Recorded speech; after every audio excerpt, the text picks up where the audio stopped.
Hey everyone, I'm gonna get going because this is a speedy hour and a quarter. So first of all, I wanted to thank everyone for being here, and special thanks to our speakers who I will be introducing in a moment or two. But great to see so much interest in this conversation, and really grateful that you could spare the time to be here as well.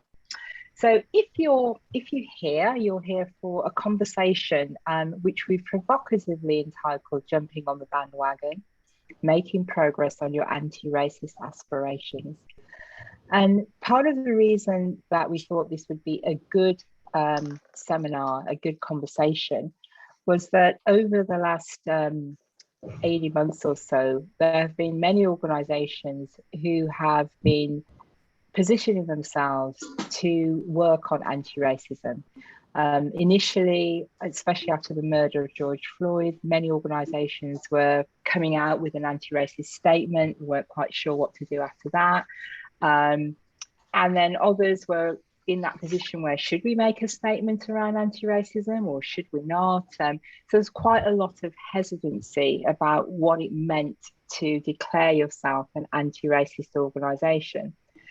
So what we are about to do is to host a conversation actually with three leaders of organizations who are also white presenting leaders, to talk a little bit about their anti-racist aspirations and the journey that they've been on and the journey that their organization has been on too.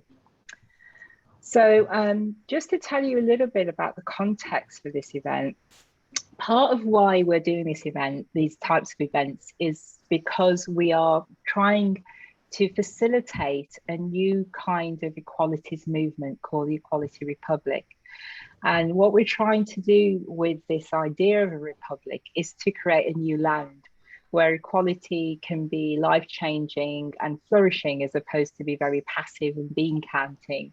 Where we can move past the idea of complying with the law and regulations and do more about what do we need to do to make an impact. So the idea around this, the Republic, is that it's a movement.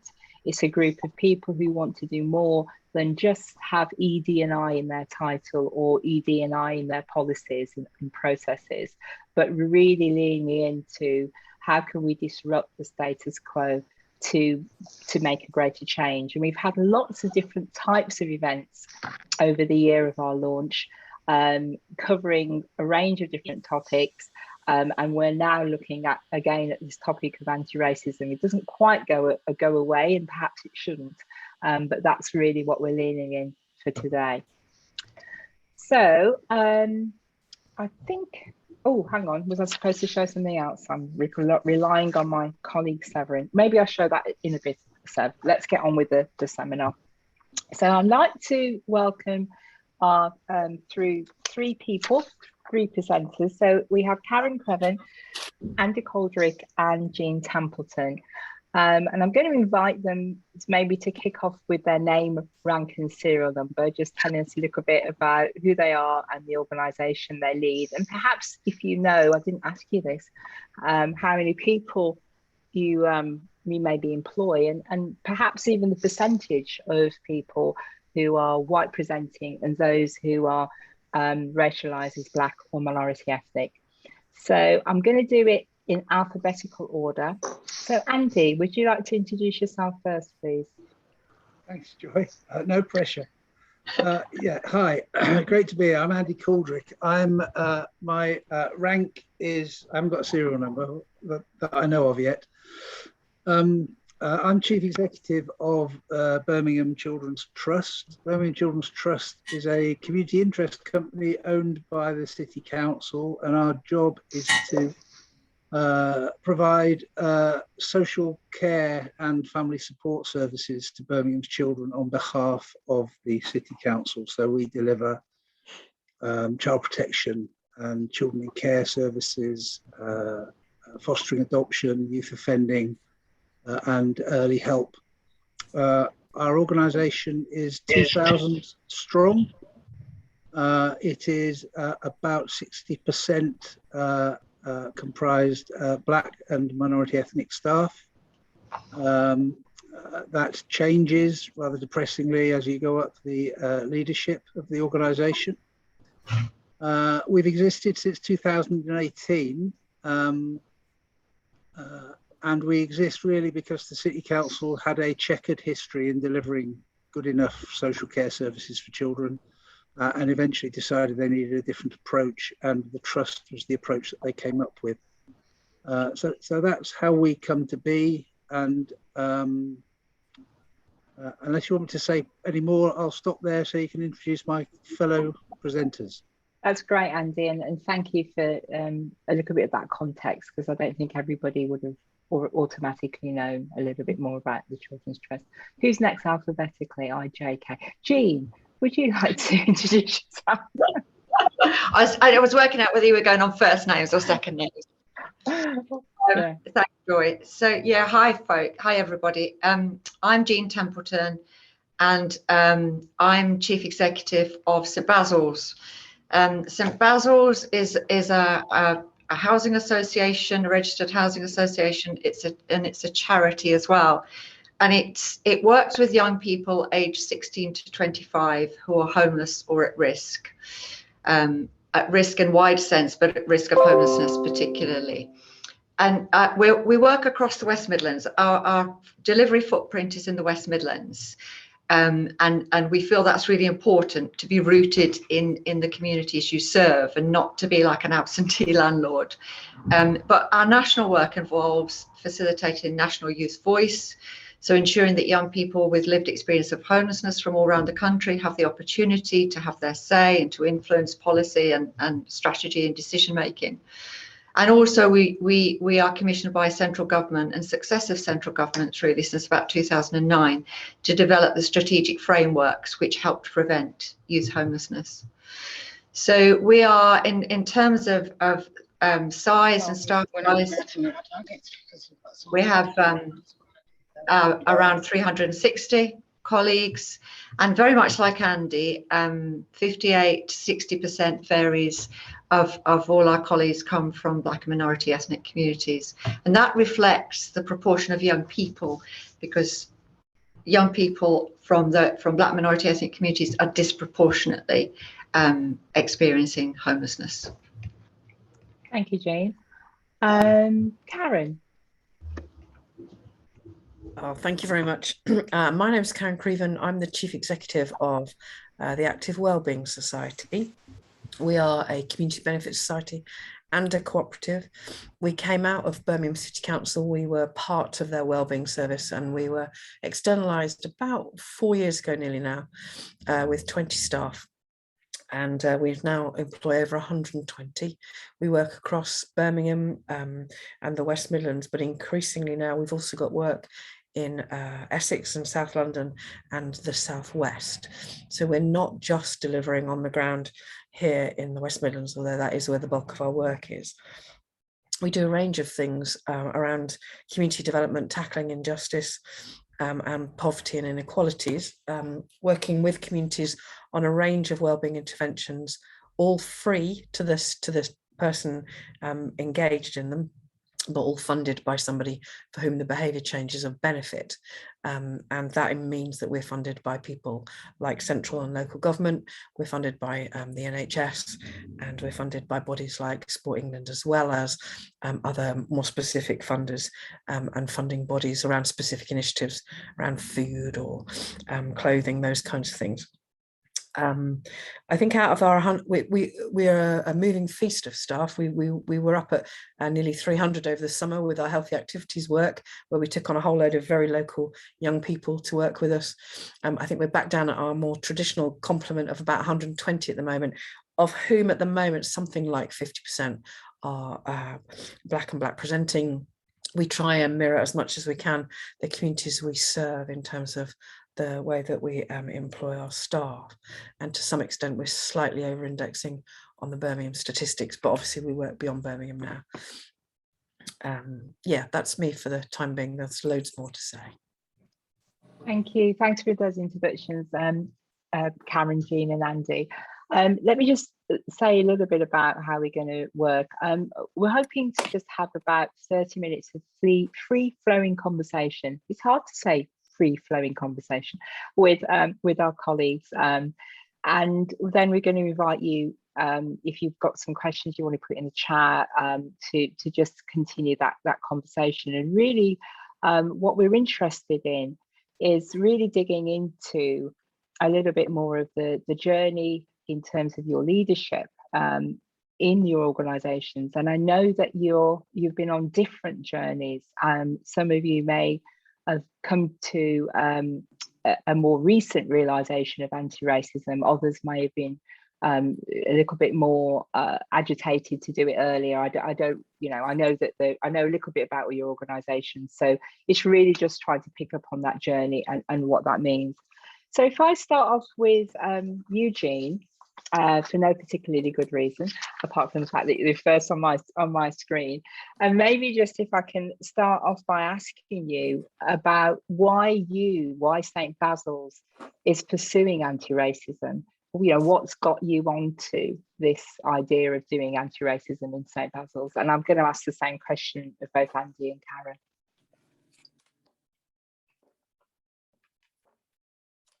You need to get off mute, Jane. Yes, Professor. Thanks, Joy. I mean, it's kind of an interesting journey for us and for St. Basil's, and you know us quite well and have been involved with us through BRAP for a very long time, and I think we were rooted in the equality, diversity, inclusion piece. And I think particularly around diversity and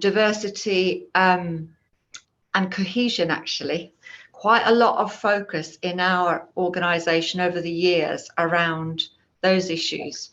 So I think that kind of shift to us, and certainly over the last 18 months or so, that shift towards actually, no, we need to be more explicit than that. Yes, it's great reflecting the communities you serve, but it doesn't mean that that's equality therefore exists in your organisation, and it doesn't mean that. I suppose it's that shift from the kind of behavioural elements and the way individuals behave to the organisational issues, and looking at some of the structural and systemic issues within our organisation.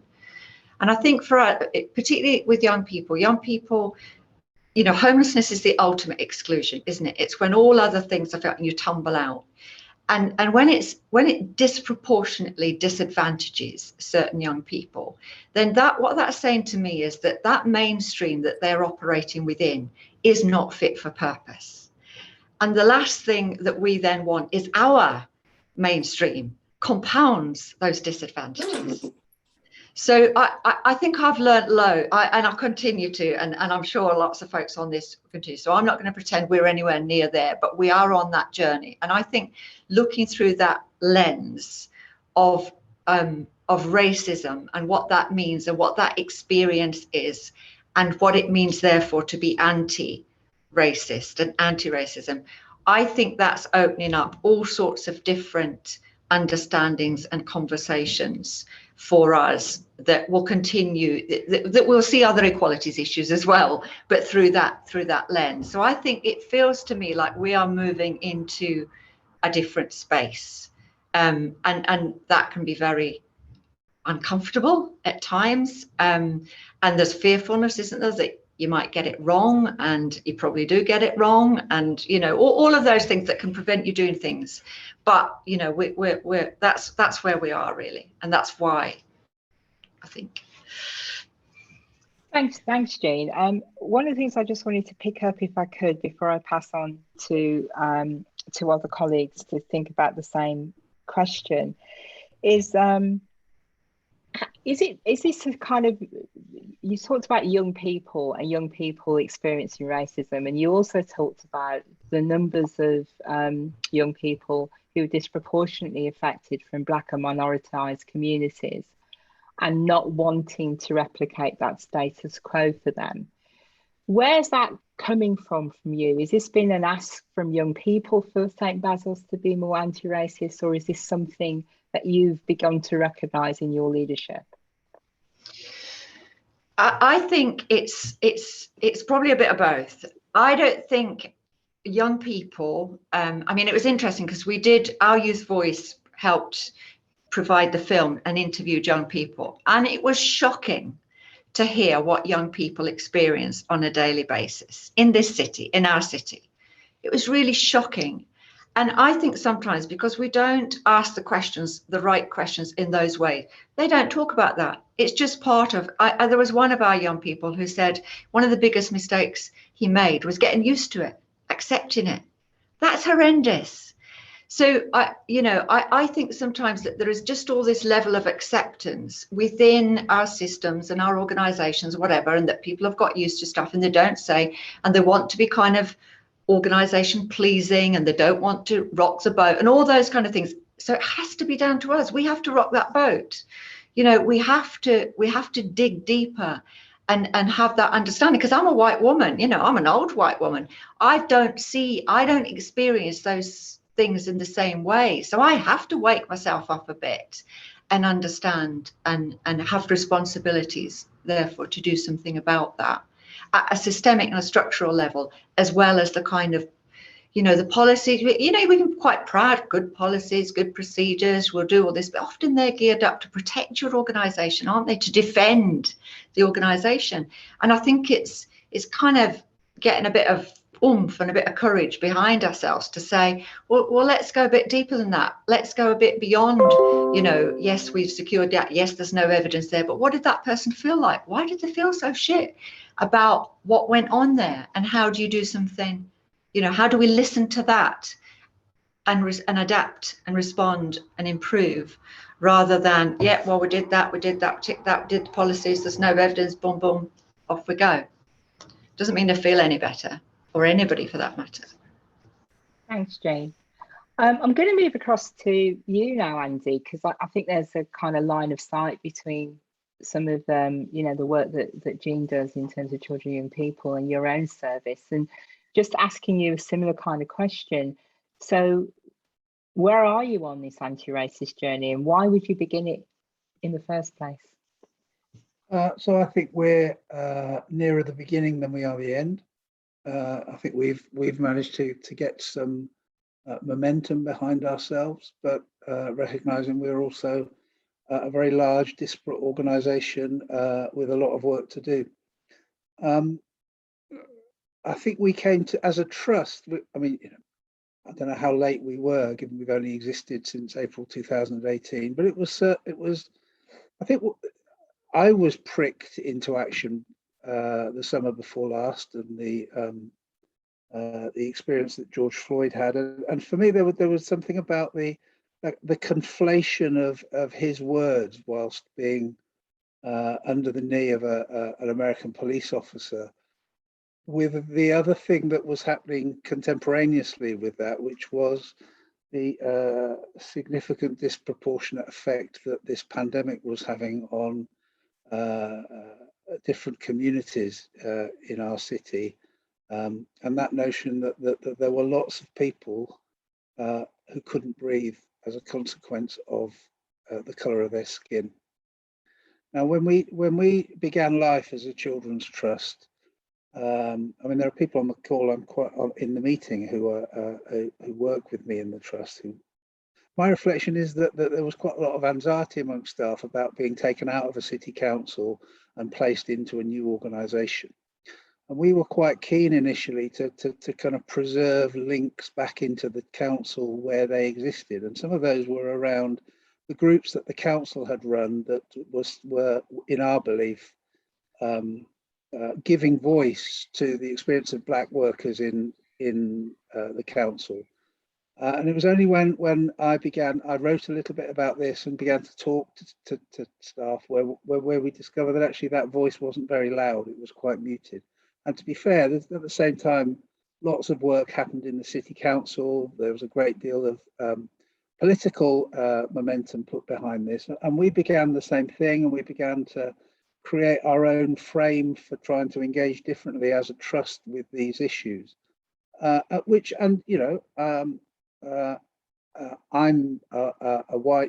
white and I'm a man and I'm old and I live in a largely white community, and I worked before I came to Birmingham in a largely white community, and the period since then for me has been a kind of period of reflection and learning, and I guess a willingness to put yourself in spaces where you know that you don't know, but that you're working with teammates and colleagues who've had very different experiences and are having very different experiences, who do know more, from whom I can learn. And I suppose that's what I'm trying to do, and that's what I'm trying to encourage my organisation to do and to be.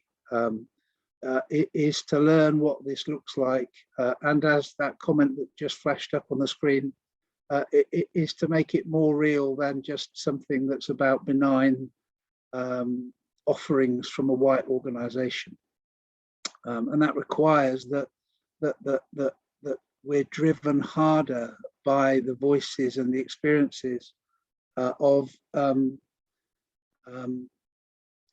Black teammates who work in the organisation and Black individuals, children, young people, families who receive services. So our focus has largely been on that question of workforce and what we are as an employer and how we do, and what do the numbers tell us about proportionality in terms of different grades and roles, in terms of different HR processes as they play out in the organisation, and similarly, what do we look like in terms of the services we're delivering, and what do we know about why it is that Black boys are so significantly overrepresented in the criminal justice system, not just in Birmingham, but certainly in Birmingham.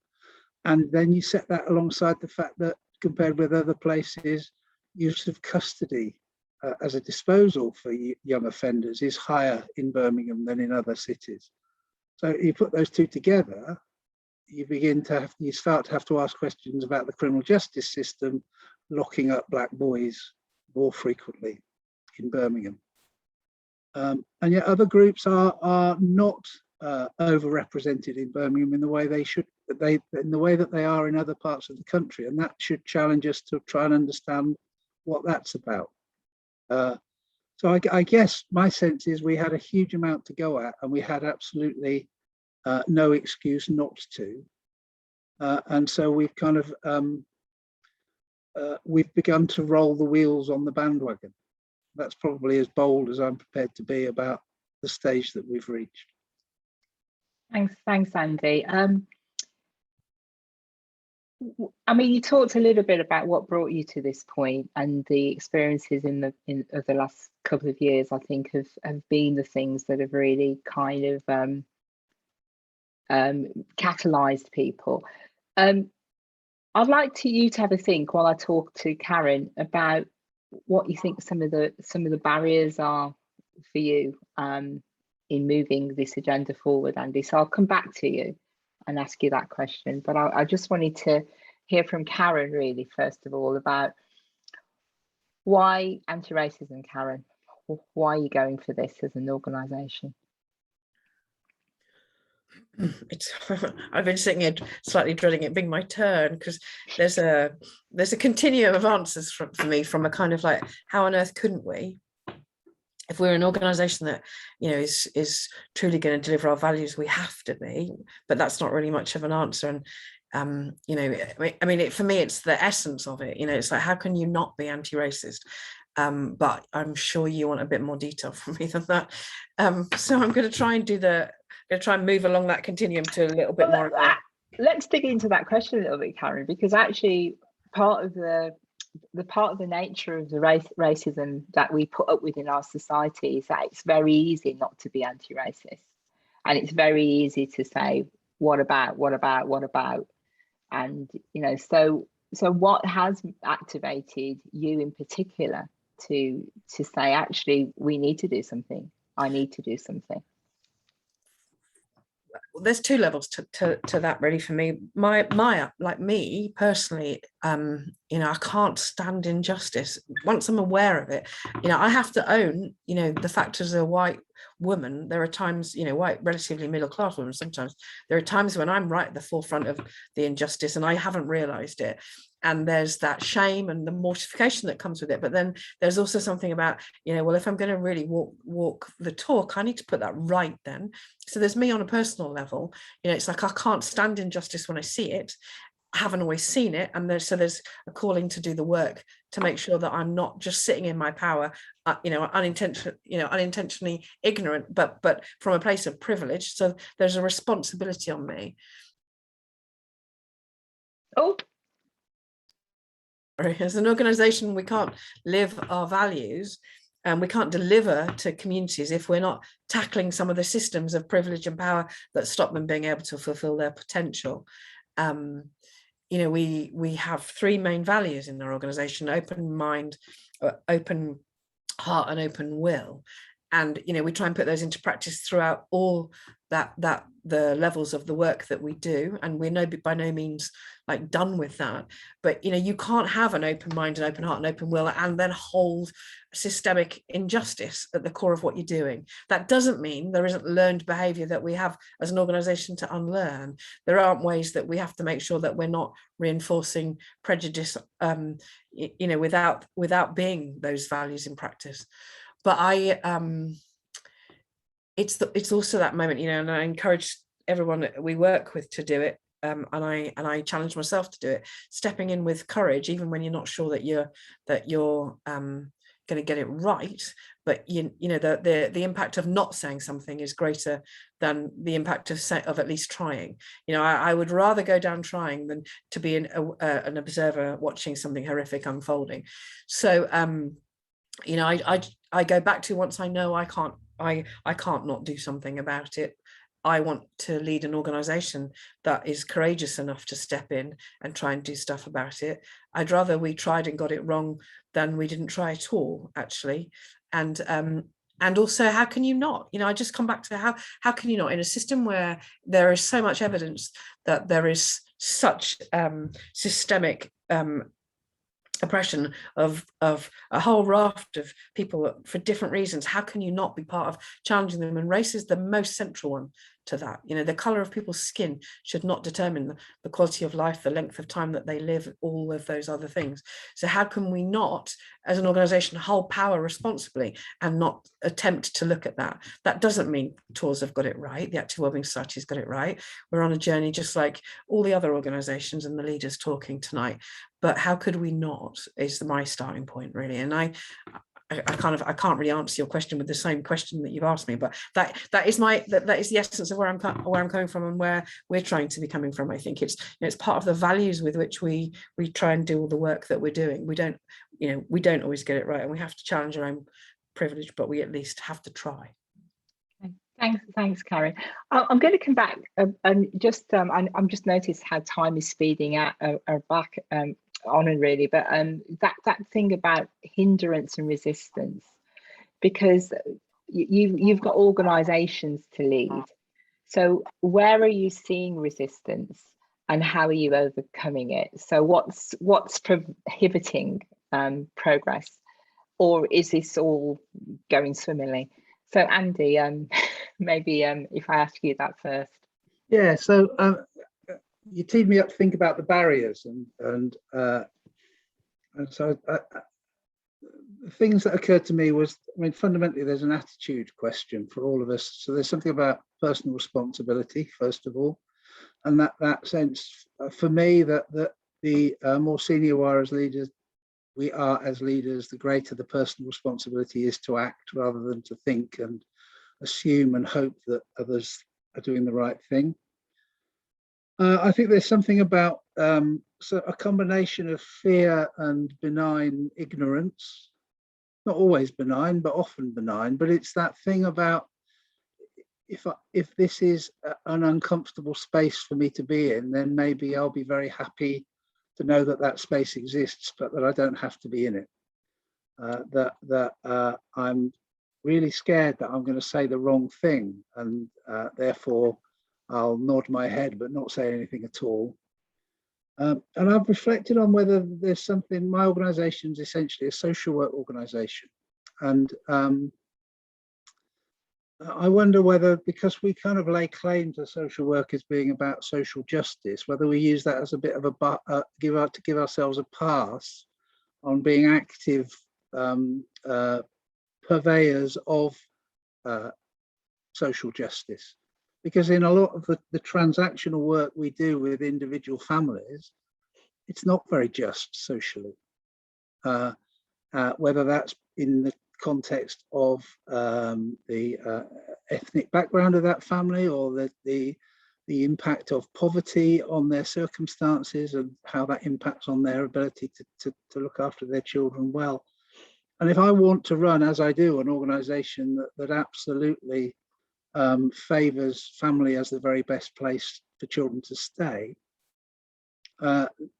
then I have to go beyond hiding behind social work equals social justice and into a space that says, what are the things that I might be doing? What are the things that my people might be doing that compound the inequalities that families with whom we work are already experiencing? So just on that point, Andy, because I thought that was a really kind of helpful point that you said, what are the things that we are doing? Because that's the nature of racism. It normalizes inequality, and it normalizes the experiences of Black and minoritized ethnic people. How are you getting that message through to your organisation then? So it must be quite a different tone to take for your organisation. Yeah, I think we're learning all the time that the size and kind of disparate nature of the organisation means that we have to cascade messages in a million different ways. There is no one diktat that can come from me as the big white cheese that sends ripples across the organisation. So we do it through the work we do with trying to develop our managers as practice leaders and supporting our system leaders at more senior levels to think about the kind of micro transactions that go on in families' homes and the impact that can have. So, you know, what happens when I, as a white man, am provoked by the presence of a social worker in my living room, and how do I react to that, as opposed to if I were a Black African man who deals with anxiety and rage and hurt and pain in a different way, and how do we translate those things? You know, it's that thing about, you know, and I've seen this written, not recently, I'm pleased to say, but, you know, if he reacts to me as a social worker like that, how must he react to his children? To which the answer is almost certainly much better, because he gets treated better by his children than you're treating him. So it's this thing about, you know, how do you work at an individual level, at a kind of relational, interpersonal level, as well as at an organizational and a structural level. And it feels like we've got to attend to all of them and simultaneously. So I think what I hear you saying there, Andy, there's something about recognizing how systemic racism shows up at the organizational and at the individual level, and how that plays out into the experiences that people have of your service. Yeah. Great, thank you. Jean, what do you think the next steps of your journey is in St. Basil's, and what do you think might get in the way? What's going to hinder you? Yeah, I think the next steps for us are really getting to how we move forward from and develop those organizational competencies, if you like, to understand the issues. I think we've got quite a way to go, really. And actually part of it is we see ourselves as very diverse, as very focused on equality, as very, you know, fair organization in terms of the way so there's loads of good stuff there. And I'm not saying that's you know, not it is. But if we are, and I've been looking in the chat, and if we're serious about, you know, not just going, you know, we're not racist, but actually that commitment to anti-racism and understanding that, then I think we need to be developing more of those competencies within the organisation throughout, and the levels of comfort to have those conversations, and going beyond the comfort and the safety of the policies and the procedures, and actually really hearing what it feels like to both live and work within our organisation. So yeah, I think, and also, so, you know, Andy's talked about barriers, and there's also fear, discomfort, time, challenge, you know, the kind of from you know, different perspectives, and the discomfort of that within the organisation, my own learning, understanding, you know, understanding my own kind of sort of defensiveness about things, and trying not to be defensive either for myself or the organisation, you know. So I think there's lots to do, Joy, and I think if we, I do feel though that doing it together throughout the organisation is something that I, you know, is going round, playing round and round in my head about how do we do that? How do we ensure that the trust is there to do that, and to learn from it, and then to implement the changes that are required. And we're doing stuff at board level all the way through, because governance is super important on all of this, isn't it? And we're doing a lot of work in terms of race equality code, with our governance structures and our boards, and really kind of deep diving through all of our policies, as well as within the organisation, and involving young people. You know, I see in there about young people. Youth voice is super important to us, and is kind of woven throughout the organisation structures and into our governance structures, and facilitating that nationally. And young people have taught us so much, and we need to be prepared to learn from what they are teaching us, and you know, build on that as well. So yeah, but not giving up. I think that's the other thing.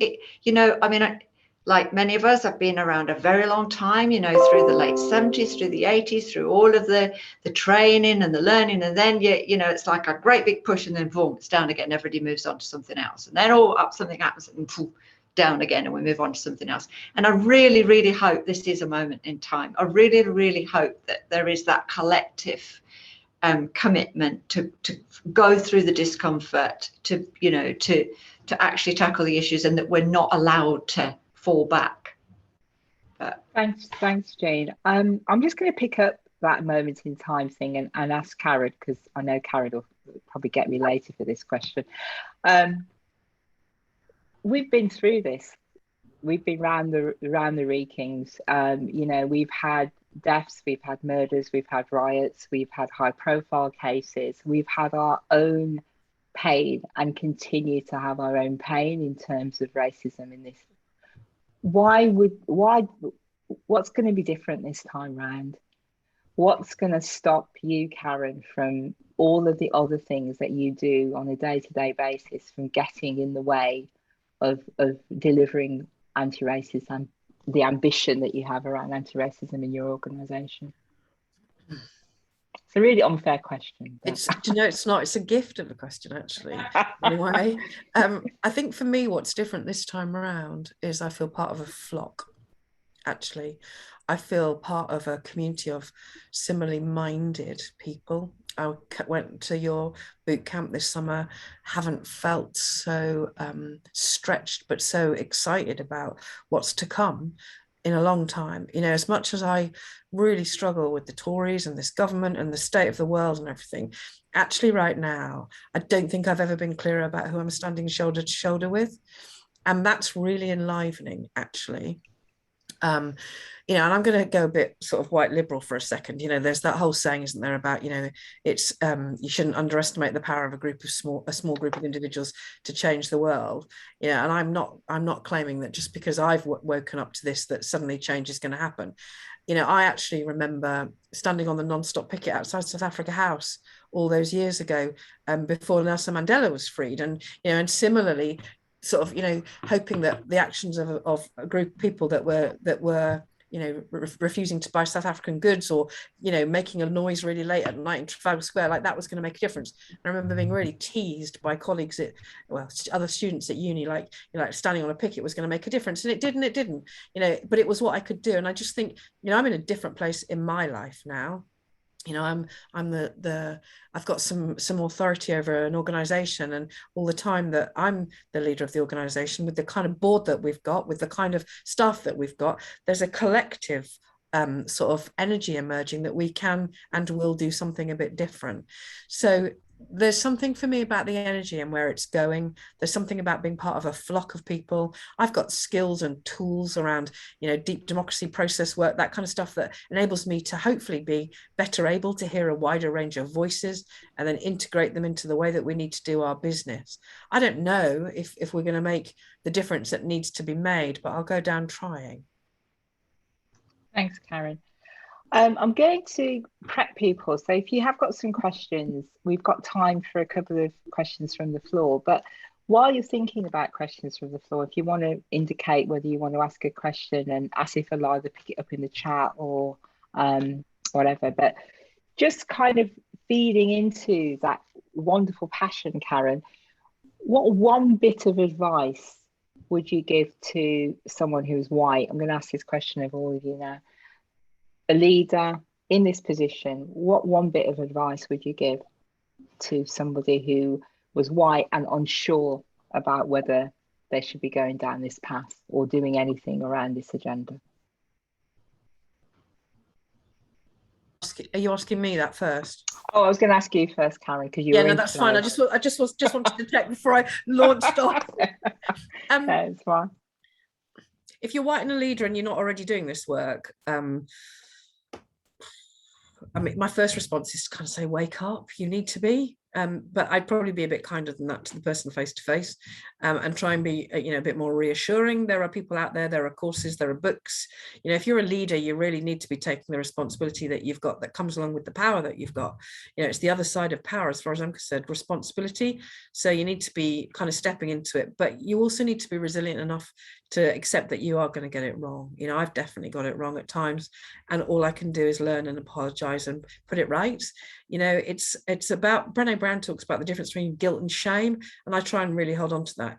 You know, there is a point where, as a white person, you can feel a bit ashamed of the fact that, you know, stuff's been done by other white people that's horrific, that you've inadvertently done something that echoes that, or that you are actually being, you know, like more than just, you know, a little bit racist, if you can be a little bit racist. You know, it's like you can disappear up your own arse in shame, or you can understand that it's guilt, and that you know, the guilt is the right thing to feel, and use that as a motivation to go and work out how to put it right.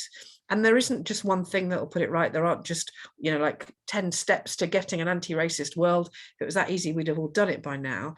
But it's really important that all of us do whatever's in our sphere of influence to make the difference we can make in that moment with the best of our understanding. You know, and if you know, I would say to somebody, work on your knowledge, work on your networks, you know, try and hear a wider range of voices, try and read a wider range of things, and really listen to the people who know. You know, take your learning from the people for whom this is an everyday occurrence, but also don't just absorb their knowledge and their experience. Actually work out how you can give something straight back. Because for too long, I think, you know, white people have lent into black people to say, well, you tell me, you know, you tell me what to do. And actually, I think that we need to be making sure that we're giving, you know, giving more back than we take. That's the whole point. But you can't, like, I think the first thing, the other first thing, if you can have loads of first things, is to just not be in denial. You know, some awful things have happened, and to pretend that it's not done by white people, or that you, in some way, we as white people aren't benefiting from that now. It's like, wake up, you know.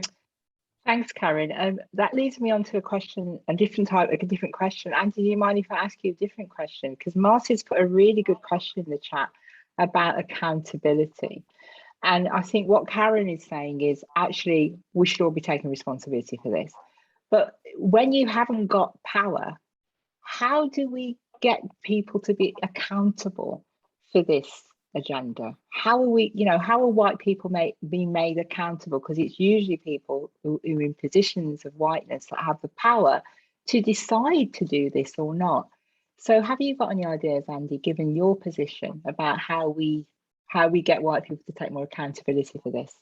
I thought it was a great question, and I'm really dismayed that you've asked me to answer it. So what do I suppose I can only talk about what I think I'm trying to do in my organisation. And I guess what I'm trying to do in terms of answering the accountability thing, it is about making, if the other leaders in my organisation are accountable to me for making some of this happen and happen better for those to whom we provide services, for those with whom we work, then I have to make myself accountable back to those doing the doing. And so to be available and connected and engaged and hearing the experiences of those, hearing the vicariously the experience and indirectly through the work I do, connecting directly with families with whom we work, but hearing from staff at the front line trying to effect change and wanting the organisation to change in order to help them. I have to be accountable to them. So later this week, I'll meet with a group, and that's the spirit in which I go into those meetings. How are we doing? What aren't we doing well enough yet? What do we need to do better? Because I can, so in part, it's about creating that accountability loop. Because if people are accountable to me, but I'm making myself accountable on their behalf to the organisation, then over time that changes. But it changes as we overcome some of the barriers that Jean and Karen talked about earlier around, some of the things that we discussed that get in the way, the attitudinal stuff, the beliefs and the values. But I suppose that's one of the ways, is we have to be transparent. We have to recognize that accountability exists, and we all have to lead, don't we, with the right level of authenticity and integrity. And that includes kind of getting it wrong, saying, shit, I got it wrong, I'm really sorry. How do we get it right next time? So I guess that's part of the answer. Thanks, Andy. How do you deal with pushback, Jean? How do you deal with people who are saying, we're doing such a fantastic thing at St. Basil's. We're working on this agenda. It's wonderful. What more do you want us to do? And what about all of the other things we should be doing? What about the other protected characteristics? What about? How are you dealing with pushback? Yeah, it's interesting. Interesting, and I kind of relate it a bit to both Andy and Karen's responses, albeit to your other questions. I don't feel that pushback from within my organisation, if I'm honest. If anything, I feel more of a push forward.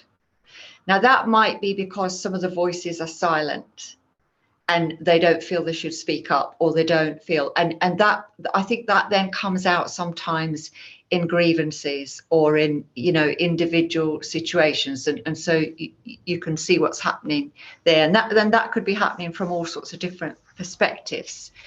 And you're right about through the lens. So what about other issues, other equalities issues, and for young people as well, huge focus on gender, particularly on non-binary, on pangender, and also around disabilities and sexual orientation. So it's not an either or, though, is it? That's not what we're saying. I think what we're saying is that we are particularly in terms of being anti-racist, looking through the lens around race, but it opens up all of these other issues of inequality and experience, and actually opens up the conversations. And I think the other thing that we're trying to do is that we work consulting with our young people, and you might see these lovely coloured kind of thing behind me, the banner behind the pop-up. But what we did a lot of work during COVID around, we had what we call rooms to talk. And it was for young people, really, because a lot of young people were in very, very challenging situations. And we had these rooms to talk. And out of that, they developed what they wanted to hold us accountable for, the 12 standards, really, that they developed for St Basil's. And those standards were then taken to our board. The young people presented them to the board, and the board accepted those. So we will be held accountable for those. And that means that in every service, every part of our service, they're part of the discussion that goes on with young people, with colleagues, with management, is around, so where are we on all those? And we might be a 9 on number 6, but we might only be a 3 on number 5, or no, do you know what I mean? So trying to kind of have the conversations and have the pushback out there, Joy, have the pushback audible and visible, so that we're not defensive about it. That's what we're trying anyway. That's what we're trying. But yeah, it's, and I think it is for me personally as well, is that kind of really trying not to be defensive about the organisation, what we do, me as a leader, and also ensuring our governance structure. I think governance is really, really important. Karen talked about her board. I do think governance, because if your governance structures, if they don't understand it and they're not behind it, and they're not holding you accountable as well, then it's very easy to go off on one, isn't it? And think you're doing what you should be doing, and actually you're probably not. So just sort of, I can't believe how quickly the time has gone, but what would be different in 2 years' time if you were firmly on this journey? What would we be expecting to feel if we were in your organisation, or see, or how would the organisation perform? Or is that too ambitious a notion to have? But I just wondered what your dreams are in terms of delivering on this journey. Andy, do you want to tell me what you think might be different? Yeah, I think that over the next couple of years, I would expect to see the constitution of my board change. I'd expect to see the constitution of the executive team change in terms of diversity. And I would hope to see the ongoing behavioural changes right across the organisation that really straddle those areas that we're focusing on. So the lived experience of Black workers in the trust being and feeling different, so something qualitative around their lived experience, and something different, but I'm reluctant to name it, in terms of the families we serve, because I think that some of that's about there's some significant underrepresentation that we've got to understand better, as well as some significant overrepresentation. So it doesn't feel remotely linear. It's much more about how do we become more inquiring about those pockets of communities across the city who probably need some of the support that we can offer and aren't accessing it at the moment, as well as those who are getting rather more of it than they need. Thanks, Andy. Karen, what about you? What would be different? I think there's something for me about having disrupted the vested powers. I wanted to, there was a bit of me that wanted to answer your pushback question a little bit as well, because I think that I'm going to weave it in, okay. For me, where I see pushback is where we bump up against vested interests and power, people who've got stuff that they don't want to give away, and privileges, ultimately, I think what I'm often talking about. So I'd want to see some of those vested powers being disrupted. I'd want to make sure that we were hearing more of the unusual voices, you know, the people that we're not reaching to, or the bits of the debate that don't normally get heard. And I'd expect, therefore, to see a disruption in where the power flows to and who's making decisions. So, you know, I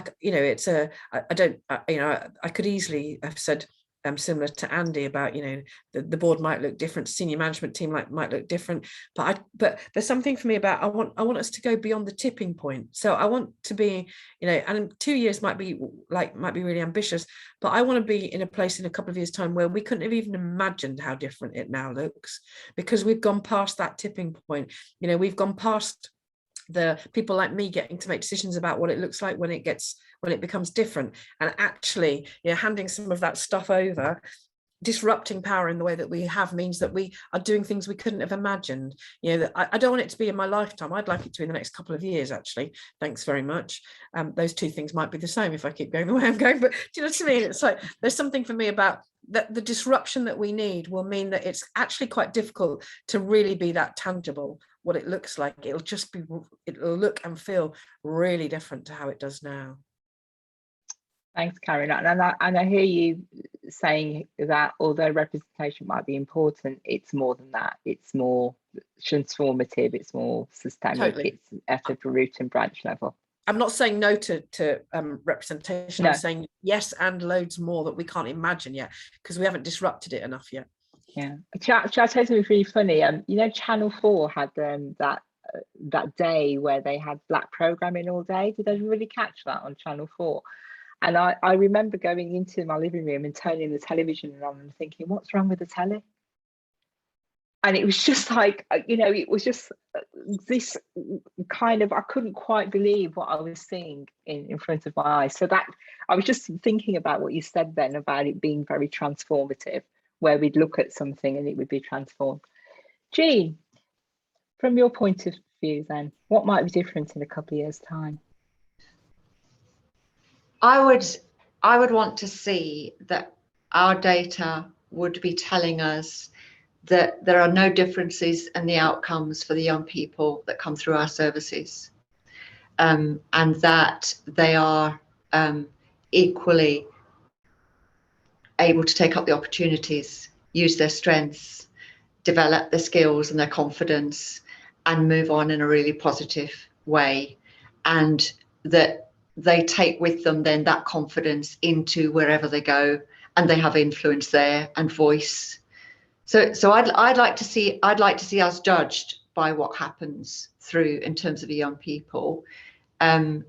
Obviously also in terms of within the organisation and colleagues' experience as well. But I think I'd like, you know, this kind of moment in time piece, and as Karen said, maybe 2 years is too soon, I don't know. But I would like to see that huge flock impact. You know, I would like to see that it wasn't that one day of programming. You know, I would like to see that there is a deep dive into our institutions, you know, in our city and elsewhere, you know, within the country, that we do actually dig deep and understand better, so that we can help make that mainstream, that universal space, which people fall out of, and we see the ones, and Andy and all of us here see the ones that fall out of that space. I'd like to see that universal space made more inclusive, that keeps people in, capital I, capital N, you know, that kind of inclusion. That's what I'd like to see, that change happen, and some progress made in that within 2 years. Thank you. I told you this was going to be speedy, didn't I? So we are approaching 6 o'clock. Did anybody have any burning questions, things that they may want to have asked that they haven't put in the chat? I've tried to pick this up as we were going along, but we have a minute or two if anybody wants to maybe take themselves off mute or raise their hand and ask a question or put something in the chat. That they don't think they've heard asked. I'm pausing. Asif, have you picked up anything that we haven't asked? There's so much in the chat, loads of really great questions. One that Mike shared really early on was this question around kind of often anti-racism is put through a well-meaning white lens, you know, and it can exclude people who are discriminated against because of racism. This question around how do we create space really for those who experience discrimination in this? What role do white leaders have in creating space for those types, for people who experience that type of discrimination? And that's been sitting there in the chat. Okay, thank you. Thanks for that. So we said an hour, and we've had an hour. I'm going to, oh, Jazz has put avoiding saviour syndrome. I didn't ask you about that, but none of you presented as white saviours. So I'm gonna take that you're holding the mantle on that. But I just wanted to thank you for being prepared to come and talk to us about your aspirations for this work, and the fact that you're actually on this journey for the organisations that you work for and for the citizens that you work on behalf of. And we'd love to invite you back to see what you're learning, what progress you've made. I think that we do need more people, and what I think you've been saying is definitely about, this is not about you knowing it, you know you're going to make some mistakes, but you're definitely up for the challenge and for continuing the journey. So it would be great if you would be prepared to come back and talk about that at another point in time. As you know, what we're trying to do in Birmingham, because we think Birmingham deserves it, is we really want to try and create a movement towards Birmingham becoming one of the first anti-racist cities. And we see you as supporters of that journey. And if we can be encouraging other leaders of organisations to take this step, then I think that would be great as well if you can do that. So thank you for being prepared to come and talk to us today. Did you want to say anything by way of closing, any of you, or were you happy? That was good. I'd like to say thanks for inviting us and giving us the opportunity to talk about it. Yeah, and I'd be happy to come back, Joy. I think this is a really important conversation that we need to be having all the time. So yeah, any opportunity to have this conversation and more like it, great. Thank you for that. Just wanted to say that we've been talking a little bit about pushback, and BRAP has been working on anti-racism continually almost for the last year and a half, and we're going to be talking a little bit about pushback and the way we deal with pushback, and we're going to be talking about organisations that often say they want to do something on anti-racism and what the subtlety of that pushback looks like. And then we've got a seminar around power and leadership, which is interesting because Karen spoke about holding power responsibly, and Julie Diamond, who's American, but don't hold this against her, is going to be talking about power, and she's got a tool that she uses to help leaders understand the difference between their intent and the impact of their power. So we've got a seminar on that. And then we've also got Heather Boothroyd, who's the creator of the Diversity Diamond, who's done some very interesting work on why organisations who have social justice at their heart tend not to do equality and inclusion and anti-racism very well. So she's going to share her research with those. So if you're part of the Republic, you'll get those. You'll get those notifications. And don't forget, the Republic is a movement. So if there are things that you want to put on, things that you want to see, let us know. This is our space in order for us to populate things that are fruitful for us all in taking this work forward. So I think I've covered everything actually. Oh, this is good for me. So I just wanted to thank our colleagues again and give them a reactions of applause. Thank you as well for coming along. Thanking all the BRAP staff for helping and supporting on tech, and hope to see you at the next event. Enjoy the rest of your evening, everyone, and take good care of yourselves. Thank you. Bye-bye.